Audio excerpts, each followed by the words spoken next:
waste Pakistan family court act 1964 کی دفعہ 14C کے مطابق اگر کسی نابالغ کا خرچہ نان و نفقہ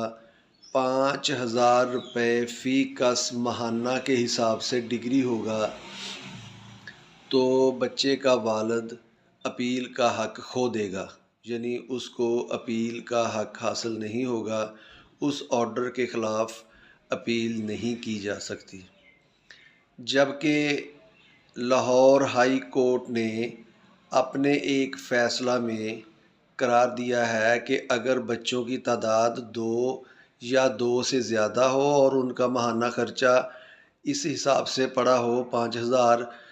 یا اس سے کم بے شک ہو، اگر مجموعی طور پر اس کی تعداد 5,000 سے زیادہ ہوگی تو فیصلہ